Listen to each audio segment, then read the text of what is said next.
This winter, 21 explorers, scientists, filmmakers and engineers from the UK, Indonesia and Holland will be venturing into an unexplored area of rainforest on the island of Borneo on a hugely ambitious research expedition. In February 2010, expedition leader Martin Holland, chief scientist Tim van Berkel and local consultant Rupert Ridgway spent 5 weeks racking the area to find a suitable base camp location. This programme will chart their trials and tribulations as they journey into the heart of Borneo.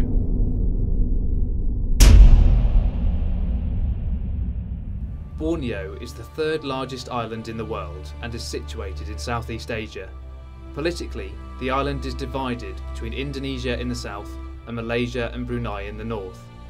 Over the last 60 years, the island has been heavily exploited for its natural resources, with mining, timber logging and palm oil plantations accounting for a significant part of this habitat's destruction. Half of the world's tropical timber acquisition now comes from Borneo. The heart of Borneo is a protected region in the centre of the island and is one of the most biodiverse areas on the planet. The exploration team will be based in the centre of this region, in the Murung Ray province in central Kalimantan. It is this area that Martin Holland visited in February during the recce expedition.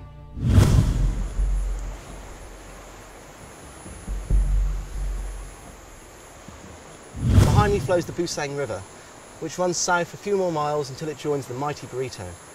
I've stopped here to meet a man called Rupert Ridgway, who's been studying and researching these forests for the past 20 years. I want to hear from him more about the history of these forests and what lies in store for them in the future. Hey, congratulations. Nice to meet you again. Yeah, good to see you. Come on in then. Thanks.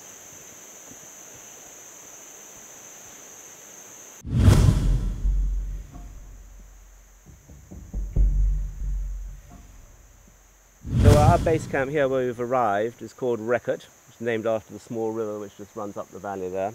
And we're about as far away as you can get from the sea in anywhere in Indonesia, because this particular area, which is only 2 miles from the equator, is also 550 miles from the sea, up the Borneo River. And it's about the last remaining place where you can find lowland dipterocarp forest anywhere in Kalimantan. So you're out in the middle of nowhere here. Why did you want to research this particular area of forest? Because we really need to get in there and start finding out what the forest is all about before it gets destroyed by these companies coming in, both for mining, plantations, and also the few remaining forestry companies that are here. Yeah, you could say we're actually here dashing ahead of the bulldozers, snatching up the data while we can to try and get the last remaining information out of the forest before it's all ploughed under by the mining companies and the plantation companies. With a 5:30 AM start and a long journey ahead of them, Rupert and Martin settle down for the night. The following day, they are to make the difficult journey up to Narn. So here we are in Narn. We made it eventually after a heck of a day. That walk was tough. Nothing in the jungle is easy. You're either going up or you're going down. The floor is either thick leaf litter, or it's mud, or it's just rotting wood, and you never know what it's going to be. And it's dangerous. Tim fell off a log, Rupert cut his leg open. But we made it anyway, here we are. And the reason we're here is because this is really the gateway to the upper Joloi River. And this is where we start our exploration. So tomorrow we're going to be going up in the float plane, and we'll have about an hour in the air to conduct an aerial survey of the place that we want to explore over the summer, which is great. But for now, it's time to have a wash and time to get some rest. So we're just getting ready to leave Narn. For the next 6 days, we're going to be exploring the upper reaches of the Joloi River and some of its tributaries. Really remote areas where people just don't go. We had a look in the map plane yesterday, and it looks completely untouched, pristine, virgin rainforest, which is fantastic. Tim, can you come and tell us what you're looking for in terms of a base camp area, suitable research site?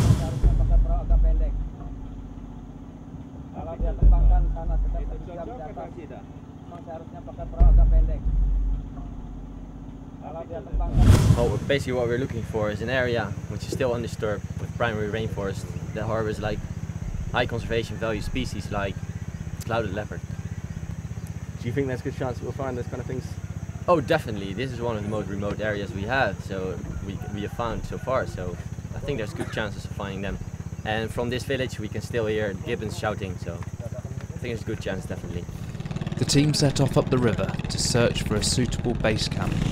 However, the forest continued to throw up challenges which impeded their path. On the journey up the upper Joloi River, the boats encountered dangerous river rapids, which meant the team had to watch as the local boatmen battled their way through the choppy waters.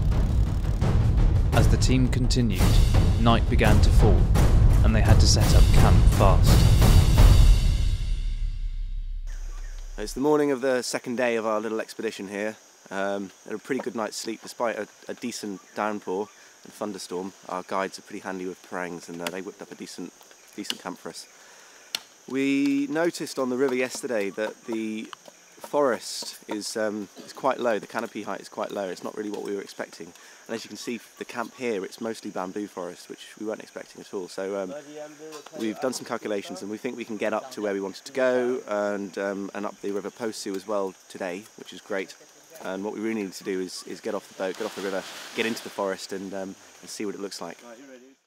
So here we are, we made it. This is the end of the line as far as we can travel up the Joloi River in a boat. Behind me, the river itself will go on for tens of kilometres up to the Mulla mountain range where its source is.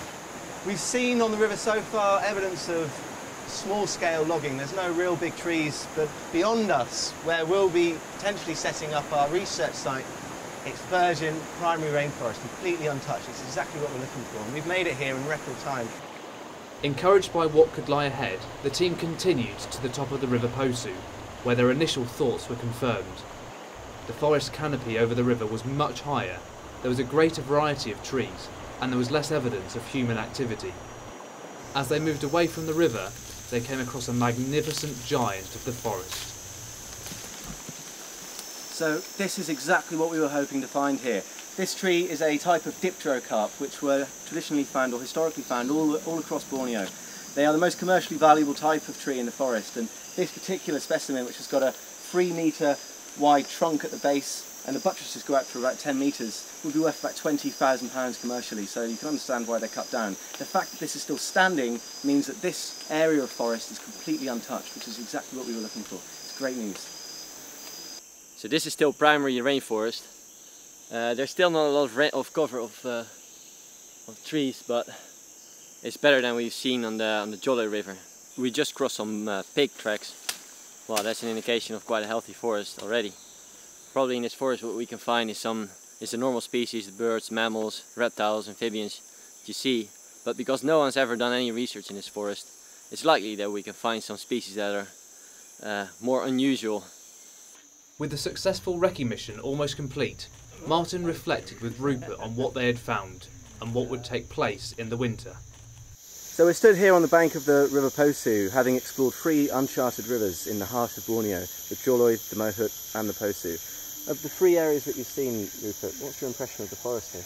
Well, this area here on the Posu River where we are, and we've just come down from further up, is fantastic. There are amazing potential here for doing research.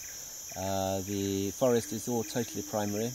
It's lowland dipterocarp forest, which is the main commercial type in Indonesia, producing excellent habitat for the mammals here. The camp possibilities for making good campsites here are very good as well. So thanks, Rupert. We're at the end of our journey now.